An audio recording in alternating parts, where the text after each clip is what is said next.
Hello दोस्तों, तो आपका फ्री एमपी स्टडी चैनल पर स्वागत है। और इस वीडियो हम करने वाले हैं कक्षा 9वीं की विज्ञान विषय है उसकी पूर्व परीक्षा जो थी 19-20 उसका पेपर करने वाले हैं। तो यहाँ पर आप देख सकते हैं। तो इसके कुछ ऑब्जेक्टिव सॉल्व करेंगे। इसके बाद में कुछ आईएमपी क्वेश्चन हैं इसी के अंदर जो कि आपके लिए आपकी परीक्षा में हेल्पफुल रहेंगे।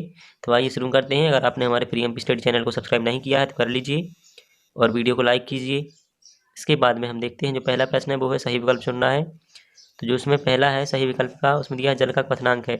तो वो होता है 100 डिग्री सेल्सियस। क्वथनांक होता है वह तापमान जहाँ पर कोई द्रव या कोई पदार्थ उबलने लगता है तो वो उसका क्वथनांक कहलाता है। तो यहाँ पर है जो जल का है वो 100 डिग्री सेल्सियस है। दूसरा है ऊर्जा का व्यावसायिक मात्रक निम्नलिखित में से कौन सा है। तो यहाँ पर व्यावसायिक जो मात्रक है ऊर्जा का वो है जूल। तो ये इसका सही आंसर हो जाएगा। फिर है मलेरिया बुखार का रोगजनक है वो है प्लाज्मोडियम प्रोटोजोआ। जो प्लाज्मोडियम प्रोटोजोआ होता है वो मलेरिया का रोगजनक होता है, मतलब इसी से जो मलेरिया है वो फैलता है।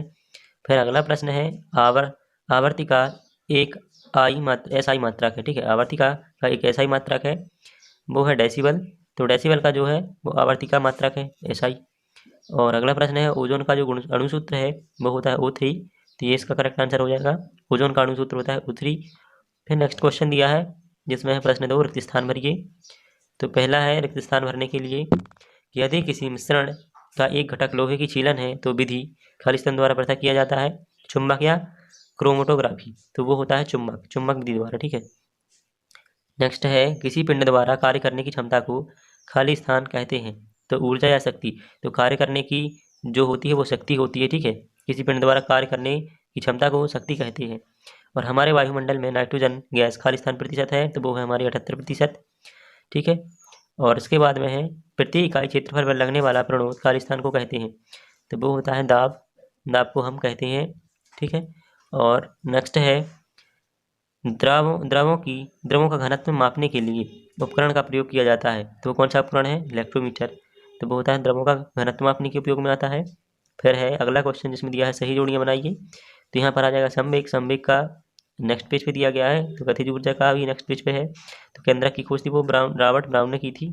तो नेक्स्ट देखते हैं। तो गतिज ऊर्जा का जो हो जाएगा चलती हुई कार। और यहाँ पर जो संवेग है वो द्रव्यमान गुणित वेग, ये होता है हमारा संवेग का। और असंक्रामक रोग जो है वो है कैंसर। उस साइड दिया गया है इसका आंसर। और सोनार है वो होता है पराध्वनि तरंग। ठीक है। तो इस प्रकार से इनकी सही जोड़ियाँ होंगी। फिर नेक्स्ट क्वेश्चन में है कि एक शब्द या एक वाक्य में उत्तर लिखना है। तो यहाँ पर चेचक की टिकी की खोज किसने की? रासायनिक सूत्र को परिभाषित करें। और एक अणु को नग्न आंखों द्वारा क्यों देखना संभव क्यों नहीं होता है। इस प्रकार से यहाँ पर कुछ क्वेश्चन दिए गए हैं, इनके लिए आप याद करेंगे और तैयार कर लेंगे। अपनी तैयारी परीक्षा के हिसाब से करेंगे। तो यहाँ पर जो कुछ क्वेश्चन दिए गए हैं इनके लिए आप याद कर लें और देख लें कि ये आईएमपी क्वेश्चन की श्रेणी में आते हैं, क्योंकि जो क्वेश्चंस एग्जाम में पूछ लिए जाते हैं उनके रिपीट होने के चांस बनते हैं। और एग्जाम्स में 20 to 30% क्वेश्चन रिपीट भी होते हैं। तो आइए आगे देखते हैं। तो यहाँ पे आगे के प्रश्न दिए गए हैं जो कि 4-4 नंबर के हैं।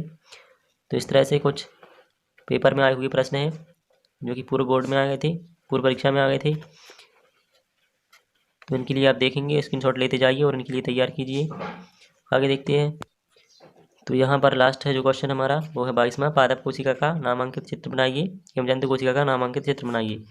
तो इस प्रकार से हमारा क्या था, पेपर था। इसके लिए आप तैयार करेंगे और इन क्वेश्चनों को जरूर तैयार कीजिए, अपनी तैयारी करें बोर्ड परीक्षा के हिसाब से। सो थैंक यू देखने के लिए and do subscribe YouTube channel free MP study.